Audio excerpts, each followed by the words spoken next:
Hey everybody, welcome back to another Diecast video. Today we are going to be taking a look at the best or top 10 must-have diecast from the 2019 race win season. So we're going to touch on every 2019 race win that I have. There are a couple missing. I will explain. But we're going to go through all the 2019 wins, and I'm going to give you my top 10 at the end, and we're going to just kind of go at that route. So, starting off with win number 1, the first of which is, or the first win to show off is the first race of the year. Most of the time, it gets made, but this year, it definitely got made. This was the 2019 Clash win of Jimmie Johnson. Only time he'll ever have a race win with the Ally sponsorship. We do get a good right side wall scrape there. Also not a very common thing for the Jimmie cars. You can see some right front damage. Let me slide this around so I can see it. Here we go. There you see that right front damage there. Right side wall damage as well. We got Ally on the hood, and then just, kind of a basic gloss paint scheme. But, yeah, like I said, not a lot of, actually none, no Ally raced versions from Jimmie Johnson besides this one. So, does make it kind of cool. The Clash was a boring race. I remember that because I didn't even watch it. I was snowmobiling, and then I saw the replay and was told, don't even bother, so I didn't. So yeah, that's the first one of the year, was that one. We'll go to car number 2 on the year. This was the Daytona 500. I did not get any of the dual wins. The Kevin Harvick car to can, or Busch, I think it was called Busch, hashtag car to can. And it was a carbon fiber looking car. It looked actually really cool. I did not pick that one up, unfortunately. But I did pick this one up. This is Denny Hamlin's 2019 Daytona 500 win in Elite. As you guys know, I always recommend getting the Daytona 500 car. I don't know, just something about it. So I did pick this one up. Let's see here. I didn't show you guys the pins yet. Here we go. The official Daytona 500 pin from the 2019 season right there. There we go. And yeah, a lot of confetti on it. Pretty good race detail. Obviously, he won this one and then the 2021, but this one has a lot more confetti on it. I kind of like the way it looks better, even though this one is actually supposed to have the short spoiler because it was the last race under the old short spoiler super speedway package. This was that final race. So, but yeah, good car there for Denny Hamlin's Daytona 500 win. Gonna move on to the third car in line. As you can tell, I'm kind of moving around because I have to go pick all these up. I'll show you by the time the video is over just where they all lay, or kind of how I have them laid out. But yeah, I'm going to pick up the next 3 here. The next one is before they went on the West Coast swing. This was, I think, the first year they started with a couple of East Coast races and then went out to the West Coast. They've done it for a few years, and this one was, I want to say the 3rd or 4th year maybe that they had kind of done that. Here we go. All right, there we go. So, we're going to take a look at Brad Keselowski's 2019 Atlanta race win. You can see this is the Auto Trader car. You'll also notice the NASCAR Heat decals there. They were on Denny Hamlin's Daytona win. They are also on this car as well. But you can see a lot of buildup. This is the old school Atlanta, so a lot of buildup on the nose, on the roof. You can see it even along the fenders. Let's go to the right rear. Right rear is always a good spot. There you see it, kind of built up there. Orange painted skirts, orange rims as well. And then you can see just along the nose a decent amount of buildup there as well. But this was the Folds of Honor Quick Trip 500. I did eventually track down the official event pin on eBay, so we did snag that one as well. I always like to show those off because I do pick them up quite often. But yeah, so this was that second race of the year. I don't remember anything super spectacular about the race, but this was the 550 package, so, I don't know what you want to say. Tread carefully. Next, we go on to the West Coast swing. First race was Phoenix. Kyle Busch would get the Phoenix win. This car, again, NASCAR Heat logos there. Move around to the right side. Pretty clean overall. It is, like I said before, the 550 package. So look on the nose. It's pretty darn clean. Big, tall spoiler. A couple marks there. But otherwise, like I said, very clean car. There we go. I also tracked down the Ticket Guardian pin for that one. So I'd like to show that off. But yeah, solid win overall. But not my favorite, because my favorite of the West Coast swing was probably this one. In terms of the actual paint scheme and race detail. This is Joey Logano's number 22 Pennzoil win from Las Vegas. Oddly enough, he won the Pennzoil 400 in 2019, so he won it in the Pennzoil car. You can see he got number 22. We got the NASCAR Heat logos again, but here's the thing. Look at how dirty the front end of this car looks. I love it. All dirty on the front of this car. That 20 2019 Vegas package with the 550, just, I don't know, must have chewed up tires or something, because you can just see there is rubber buildup all over the nose. It is like I said, it's an all Pennzoil car with the black numbers. He would actually win this race the very next season in a red numbered car. But yeah, kind of an overall, I say a pretty cool paint scheme, but the race detail on it's pretty solid too. So definitely a good one that I really like. Okay, so we're going to slide these 3 back, and I'm going to go pick up the next 3. The last one that I'm going to, or the next one I'm going to show is actually the very last race of the West Coast swing before we went back to the East Coast. And in that race, that was where we, well, how do I put it? We got to witness a little bit of NASCAR history. Sorry if you're kind of rambling on, because I got to pick these cars up. So I'm going to pick up just two of them. I can't pick up the third yet. So anyway, we went out to the West Coast. We dropped a pin. Sorry about that. We went out to the West Coast, and we got to witness history. Kyle Busch got his 200th NASCAR Cup Series win. Here you see it, the Auto Club 400, March 17th, 2019. And this was, like I said, his 200th career NASCAR win in the top 3 series. Honestly, the car itself, really boring. Do not like this car. I never have. A little bit of build-up there on the right front. Right rear is a little dirty. But this car, this paint scheme, always not a fan. I just never liked it. Now, significance of this car is really cool, so that's why I really like it, just because it is his 200th win. I think he's going to get to 250. I don't even know how close he is. I just know he's probably going to get there, because he's going to win probably 5 more races a year in the next coming years because of, 4 in Cup, 2 in Xfinity, maybe none in Xfinity, maybe a couple in truck, so he's going to get the wins. The next one we're going to take a look at, this is the number 2 car from Martinsville, the STP 500, March 24th. And this one is the Reese car, so you can see the number 2 paint scheme. It's what they call a scallop paint scheme, same as the Shell Pennzoil car for Joey Logano. Same scheme design, just different colors have been tossed onto it. But you get the blue number 2. We got Reese there on the hood. You can see very clean for a Martinsville car. Well, let me tell you why. That big old spoiler. This was a race where literally no one could pass. Everyone was getting aero tight. Now, this was not as bad as the current Martinsville package. Sadly, we have seen worse than this, and it's in the current next-gen format. So, fingers crossed. Please, for the love of God, NASCAR fix Martinsville. But yeah, overall, kind of a neat paint scheme because it's not one that you normally get to see because you only won it once.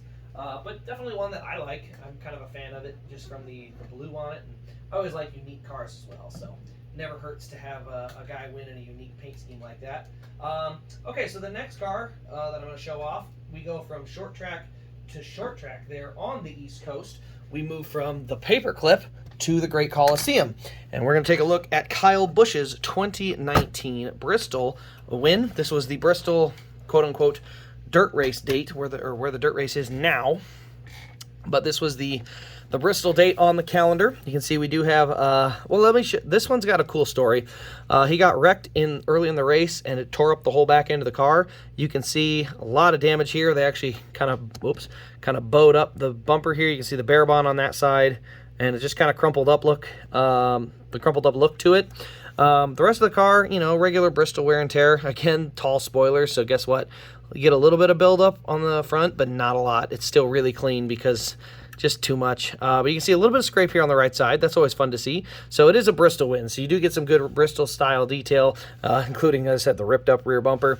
Oddly enough, it's kind of funny because the 2018 night race, he was tore up way worse than this in the rear. And, man, had he not had a tire issue late in that race, I think he would have gone along to win it. It would have been one of the greatest comebacks ever to come from 3 laps down in that car. But we all remember it, I think, when he came from, as far back as he was in that damaged car. But, yeah, overall kind of just a cool Bristol car.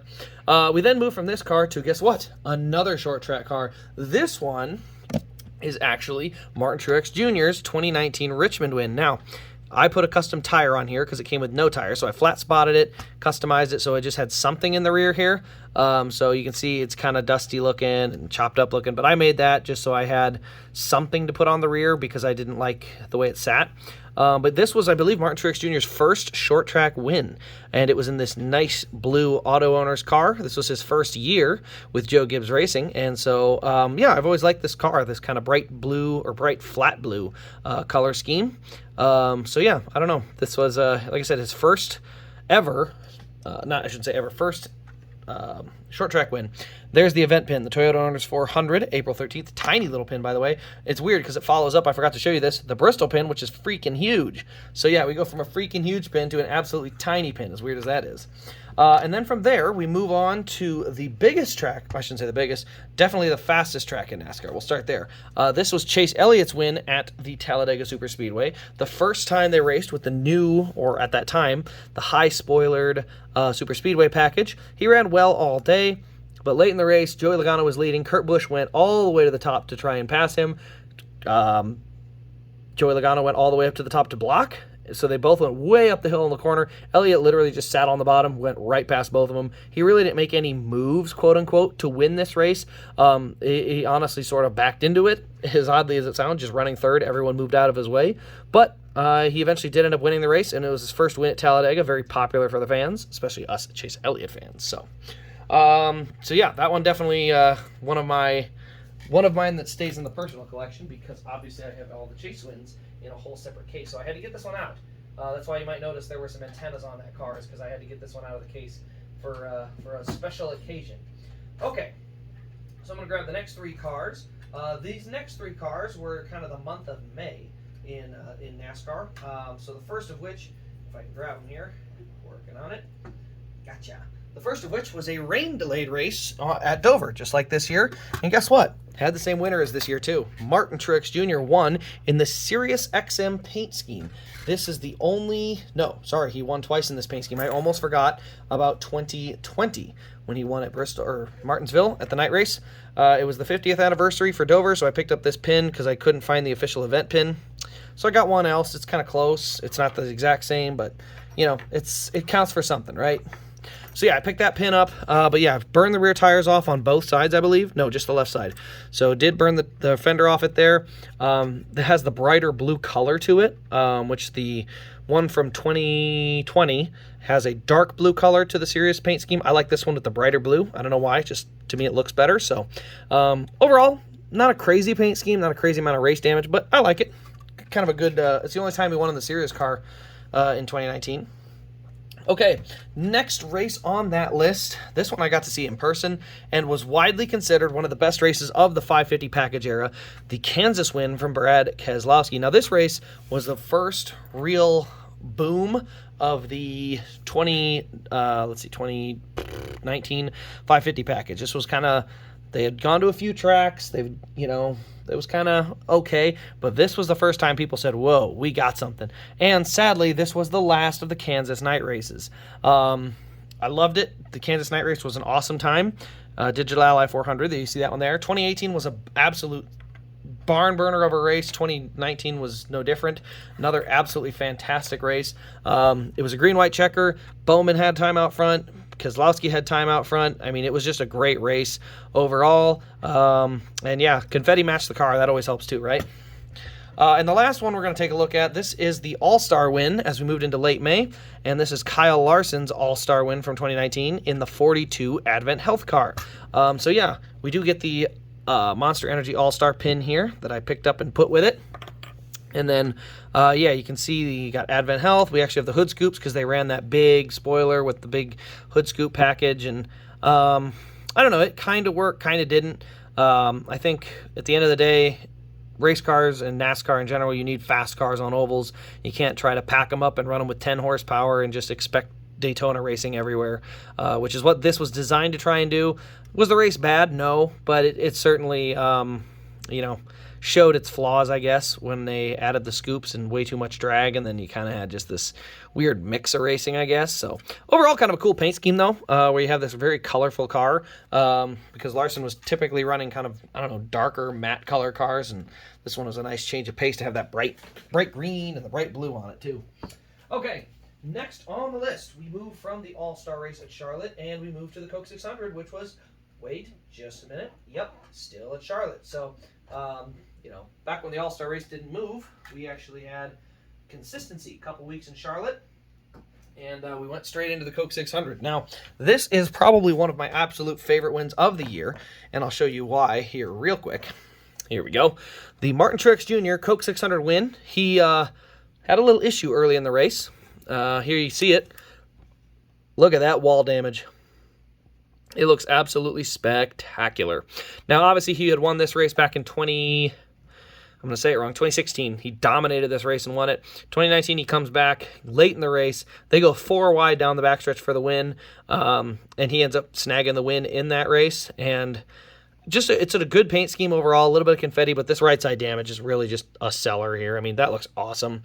I didn't show you guys yet, but I do have that event pin as well. There you go, Coke 600 for 2019. So yeah, that one's a good one. And then we went straight from there into the June race at Pocono. So you see the June 2nd Pocono race, the Pocono 400. And this was Kyle Busch's win in the Hazelnut car. Now this this race win, nothing special. Not a lot of detail to it.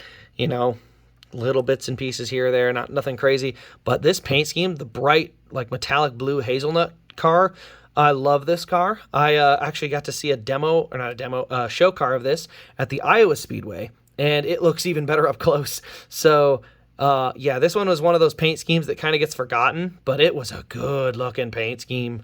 I mean, seriously, this Hazelnut car is a great-looking car.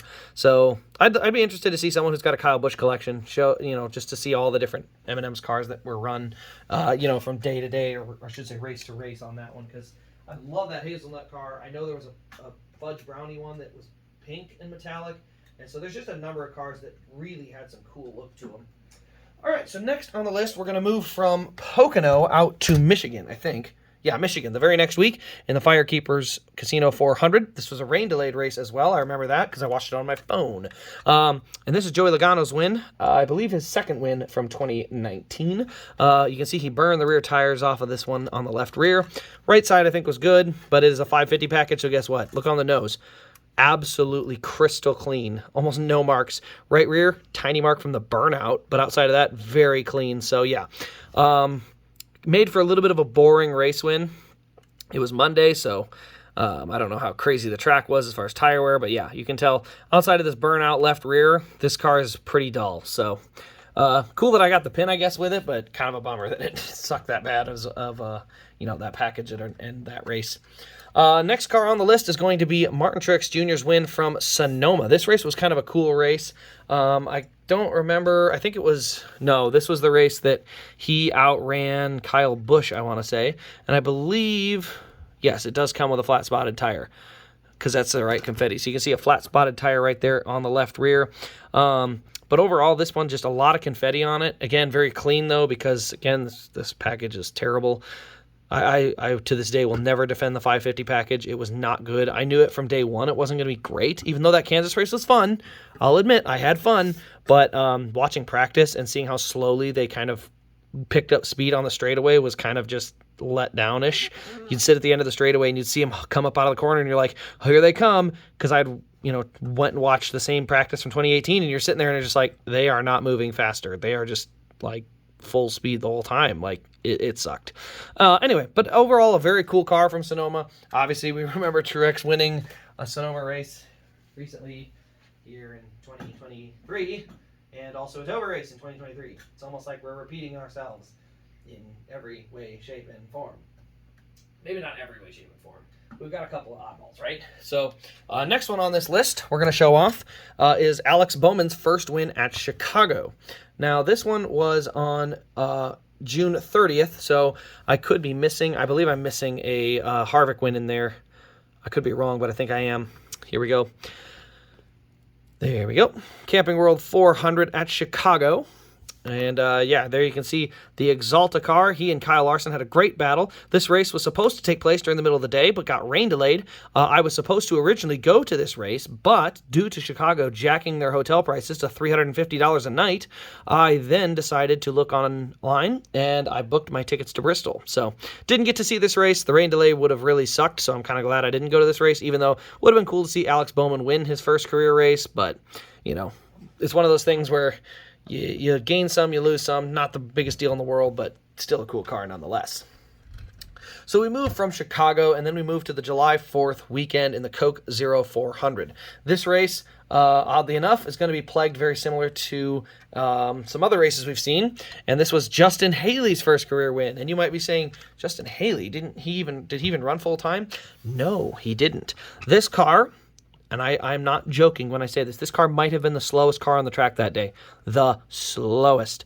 And what they did was the rain came, or I shouldn't say the rain, the caution came out due to a wreck. Everybody pitted, and Kurt Busch and a couple others stayed out, Lanning Castle included, and they gave him the one to go. They were going to go back to racing. Justin Haley says, screw it, let's stay out one more lap. What have I got to lose? My car is absolute junk.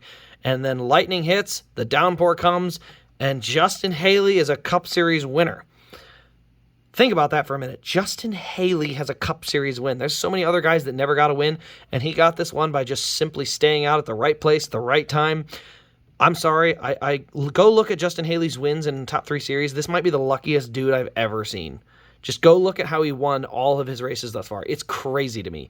When people talk about Bowman backing into it, go look at Justin Haley. It's crazy. So anyway, cool car though. I love this paint scheme. Spire 77.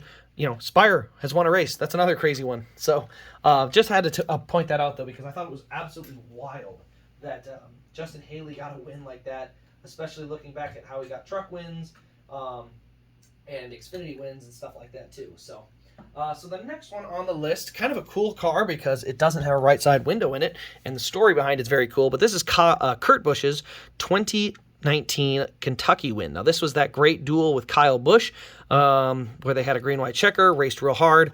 It is the only matte black #1 Monster car that was made. After that, Monster kind of stopped allowing them to produce anything. So this was kind of our last Monster Energy car, too. But he did win this race in this car the very next season at Las Vegas, but this was the only one they made. So kind of a cool there. There's no right side window because the crew actually came out and celebrated on the front stretch, and the crew popped the window out and rode on the car to victory lane, which I think is really cool. Kind of a throwback for the whole crew to ride on the car to victory lane. So yeah, cool car for sure. The next one on this list, like I said, I've missed a couple Harvick wins that I don't have. So just don't bite me. I missed a Pocono win from Denny Hamlin, Texas win from Denny Hamlin, and then I know there's a couple Harvicks I don't have. But I do have this one, the 2019 New Hampshire win, where he, I believe, dueled Denny Hamlin for this win. And it was a very good race late in the going. It is the Busch Beer Nature or National Forest Foundation.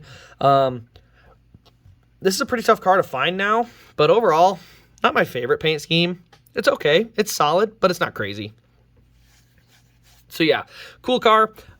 Neat paint scheme really is the biggest thing. It's got a cool paint color behind it, but not a ton of race detail because, like I said, it's unfortunately just part of that deal where you have these 550 package cars, or I should say high spoiler cars, because that one wasn't specifically the 550 package. So, okay.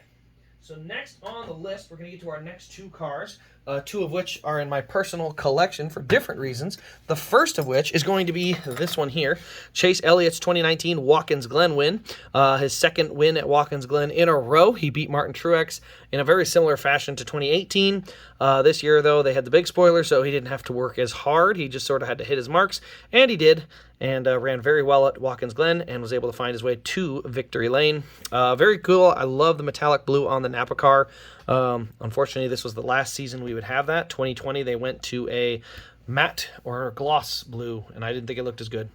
But I did happen to pick up the pin for this one. So there you see the Go Bowling at the Glen 2019. And the next car on this list, I had mentioned earlier when talking about the Bowman win that I went to Bristol, and sure enough, there's the Bristol car. Now, this is a custom car, so this was not one that was produced. You cannot get it anywhere. This one I was actually able to pick up somewhere. You'll notice there's a couple colors for a signature. Denny signed this for me at Kansas. Tried the silver marker, didn't work. Tried a bronze marker, didn't work. He just put the black one down and used it. So, yeah, Denny's awesome, though. Like I said, he tried in the silver. The silver I had didn't work. Or the bronze I had. He tried my bronze marker, didn't work. Tried the silver marker, didn't work. He's like, well, let's just use this one.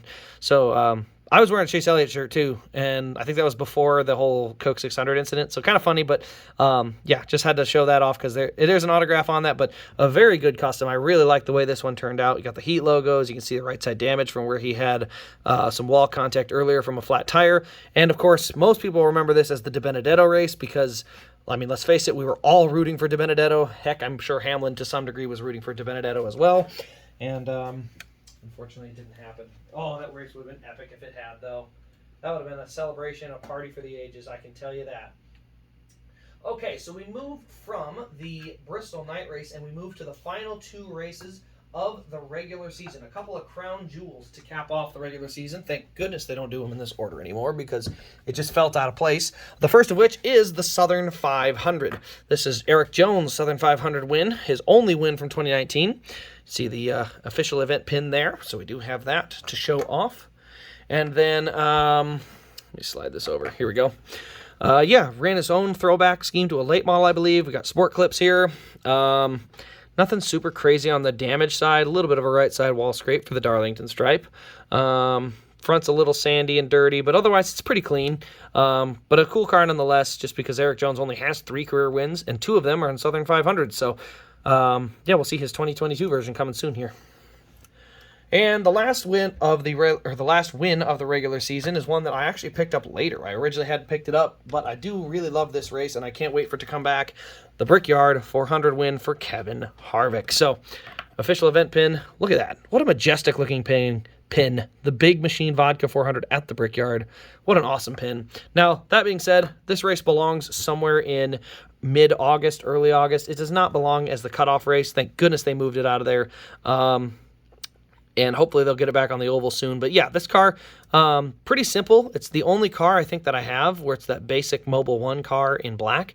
You can see there's the NASCAR heat logos again. They kind of, for some reason, showed back up near playoff time. Wish I could understand why, because I think they eventually went back away. Like, they were on that a couple cars late in the season, but they kind of, I don't know, they were hit and miss. They kind of showed up and then disappeared and then showed up again. So, but yeah, good car overall. I love the gloss black. I love the Mobil 1 car.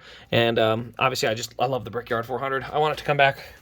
It was a crown jewel. It belongs where it belongs. Okay, so after that, we move into the playoffs. Now, the playoffs, there are going to be 8 cars that were made. One I have a custom of, and the other one never was made. First of which we're going to show is the Martin Truex Jr. Las Vegas win. He won in this number 19 Bass Pro Shops car. He had actually not won in this car. Oh, yeah, he had. He had won in it at Sonoma. So he wins in this one. And you see a lot of the black and yellow confetti from the South Point Casino 400. Pretty good looking car, though. You can see a little bit of stuff here on the right side, but pretty solid looking car nonetheless. I don't know if I have any of these left, so could be wrong. But the reason it's kind of funny is because we moved from that car from 2019 into another car from 2019 the very next week, the Federated Auto Parts 400. I do have the pin for that, so I've got to show that off, do my thing. And we're also going to show off the race-winning car, which just so happens to be 2 in a row for Martin Truex Jr. You see those bright green playoff banners, bright green spoiler, and the bright green tip along the splitter. NASCAR heat logos make their return on this car for some reason. They're back again. And then you can see a little bit of buildup on the nose. No confetti on this car, so you can just get kind of that basic tire wear look to it. Overall, it's a pretty clean car. I know I have an extra elite of these laying around, so if anyone's looking, you can find them. And then, yeah, just a little bit of damage, so pretty crisp and clean. Not a crazy amount of detail, but that's 2 in a row for Martin Truex to open up the playoffs. Looked like he was going to be the champion, and we'll talk about why he wasn't later. So we move from that one into the last of the round of 16. This is probably one of my favorites for the season. This is Chase Elliott's Roval race win. The metallic blue makes a return. You can kind of see the damage on the hood. This was the tire barrier race. He went controller disconnected, straight head on into the tires, and then absolutely ripped the field apart coming back to the front. I mean, he only won by like 3 seconds, which is not a lot on a road course. I think he could have lapped the field had the thing gone green and had no stage cautions like this year.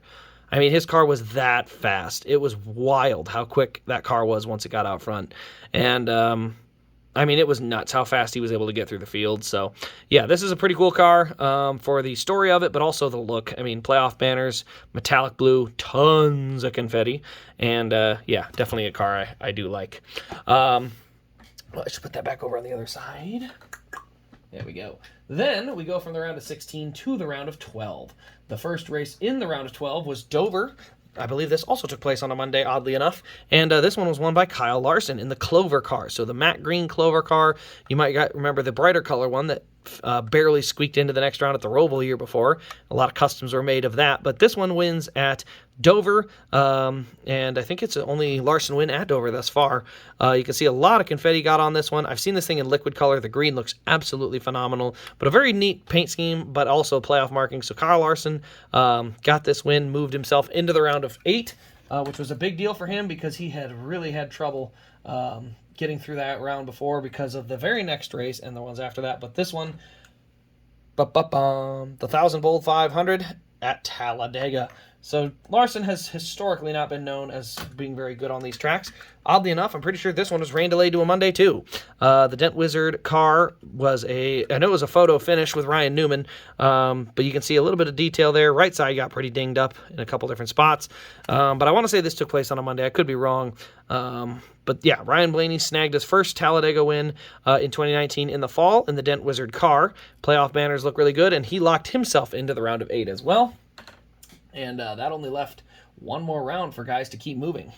So the next car I'm going to show you guys is another custom from the Hollywood Casino 400. So naturally you can guess, being it was the Kansas race, I was there, and Denny Hamlin won, so I had to have a custom made because Denny did a Denny and had it not produced. Anyway, there you can see the autograph. Again, got it signed at Kansas with my Bristol car. You can see the confetti, black and yellow, kind of all around the car. Playoff spoiler, or splitter, playoff banner, and playoff spoiler. You can see the custom number in the back there. So overall, it's a good, solid custom. Looks good. I remember this race. It was a very exciting race coming down to the end. Chase Elliott was out. Had to charge to the front, got all the way up to second. Looked like he was going to need to win to get in, and then a late drop by Brad Keselowski on a green-white checker. Brad dropped like 10 spots or so and got eliminated, and Chase was able to move on. Sadly, it didn't matter because when he moved on, he had just absolutely horrendous luck in that next round, and it just ended his season. So as sad as it is, or fun as it was that he got through, it then imploded after that with the next 3 races. So the first of which was at Martinsville. Elliott had an issue in the Mountain Dew car that looked incredible, by the way. But anyway, blew an axle out of that car, didn't get a finish, and so, yeah, not great. But Martin Truex did finally snag his Martinsville win in the auto owner's car, so he got his first short track win later that season. He snags his first Martinsville win, playoff spoiler, playoff splitter, windshield and spoiler. A lot of blue and white confetti, matches the car very nicely. Car is very clean. Like I said, this package for Martinsville was awful. Not as bad as the next gen, but still really bad. So very clean car, but the paint scheme's good and the confetti was a match, so definitely looks good. And that locked him into the round of 8, or the final round. The next race was at Texas. This one, here you go, the AAA Texas 500, November 3rd, 2019.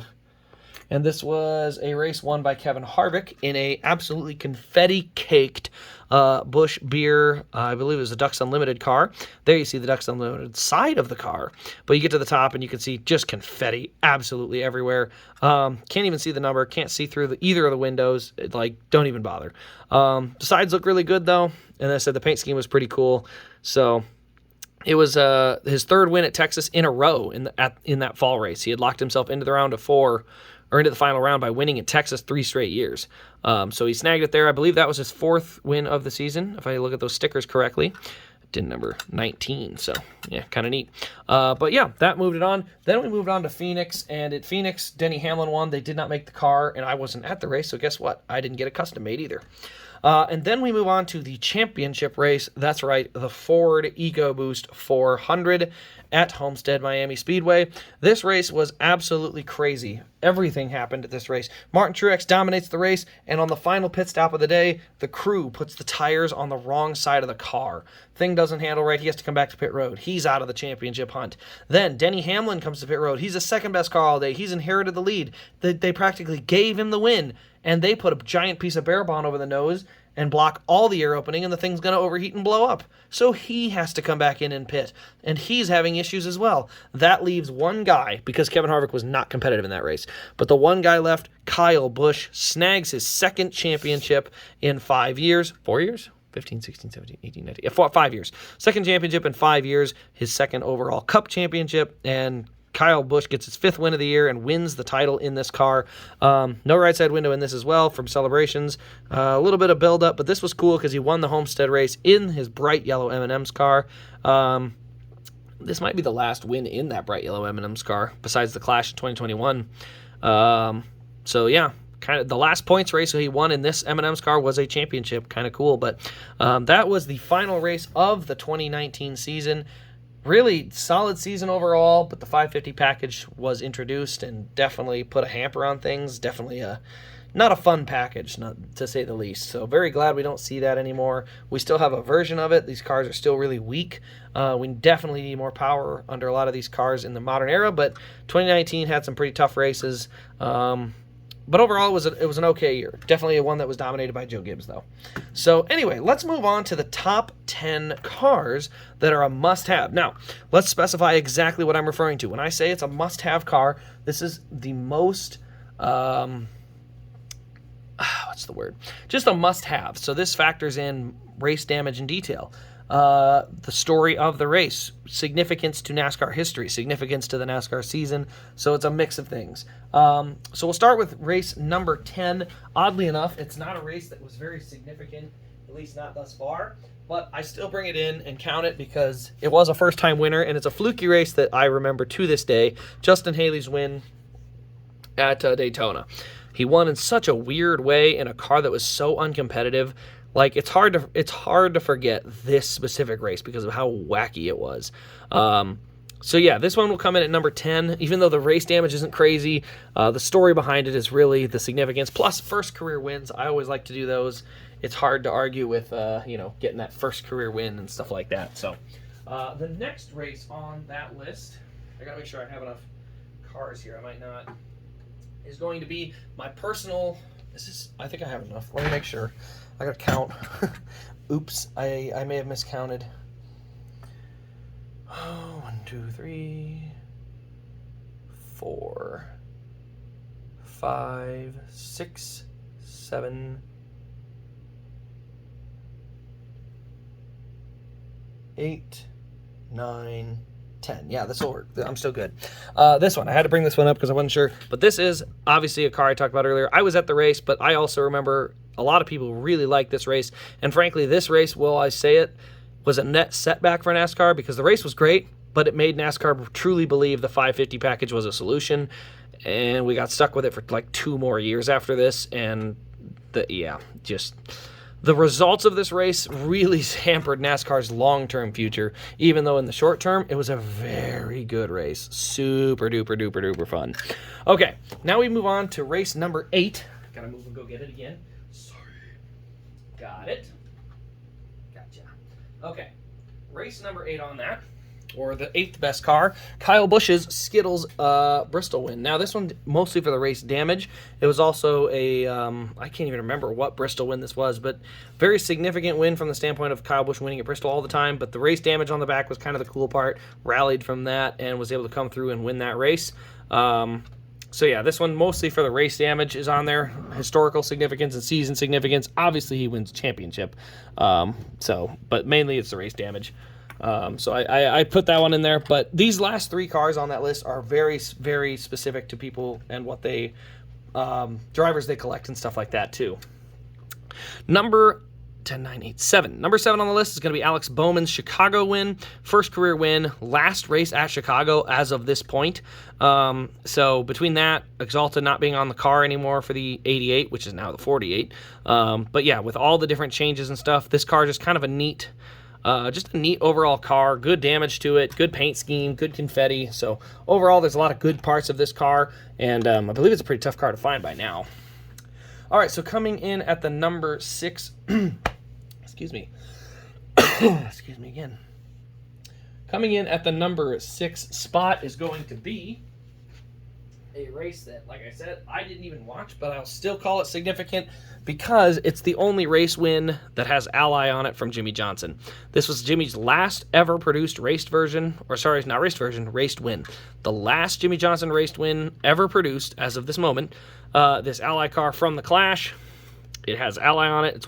It's the only raced version with Ally on it from Jimmie Johnson. So between a couple of those factors, it's a very unique car, and that's what kind of brings it in at number 6. Let's see here. 1, 2, 3, 4. Yeah, okay. Next one on the list going to be from a great race, and also I believe one of the last, not the last, but one of the last races from Kentucky, Kurt Busch's 2019 Kentucky win. This car, because they don't make this car anymore, it's one of the last monster cars ever produced. The finish was absolutely spectacular. It was a Busch Brothers battle all the way to the line. All those things, it's mostly, I mean, the car itself is great too, but all the stories around it really help bolster why that car is spectacular or significant. So that's what's going to bring in it. Oh my gosh, I can't speak. Bring it in at number 5. Okay, coming in at the number 4 spot. Yeah, we're good.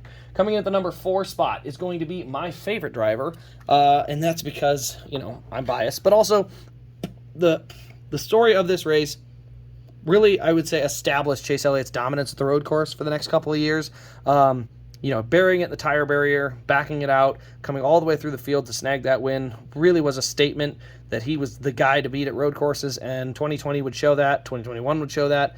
And yeah, we haven't seen it more recently, but overall, the story of the race was there. The damage on the car is there. So definitely it was kind of a, I don't know what you would call it, definitely a storied car. You know, there's a story behind the car, and a lot of people that watched the season will remember that Roval race and just kind of how that looked at the end. So that's number 4. Coming in at the number 3 spot is going to be a car that really doesn't have, oh my gosh, I picked too many cars. I'm sorry, I made a mistake. We're going to back out the who do we back out? I think we got to back out the Bristol win. Sorry, Bristol. I picked too many. I forgot one car because I'll tell you why I forgot it here in just a second. But sorry, Bristol, you're out. Got to move everybody else up a row. Number 7, or number 8, number 7, number 6, number 5. There we go. 4, 3, 2. Wait. Oh my gosh, did I count wrong? No, I didn't. I'm good. Still good. Sorry, guys. I made a mistake. I missed a count because I had put a car in the wrong spot. Okay. Coming in at the number 4 spot now is the 200th NASCAR win for Kyle Busch. This car, like I said before, a lot of confetti, but I hate the paint scheme. Hate the paint scheme. Don't really care for the race detail, but this one ends up literally at number 4 on significance. 200 NASCAR wins. They made an icon version of that car. That's how historically significant it is, and that's what brings it to that spot. All historical significance, absolutely nothing on the race car itself. But if you're a Kyle Busch fan or just a NASCAR fan in general, there's such a historic side to it. It's very, very cool. Coming in at the number 3 spot. Oddly enough, a lot of times I don't score these this low, but this one is Denny Hamlin's 2019 Daytona 500 win. The significance of it is a main reason it's up here. Good amount of confetti, don't get me wrong. Very good looking car still. It is his first win in this bright white FedEx car.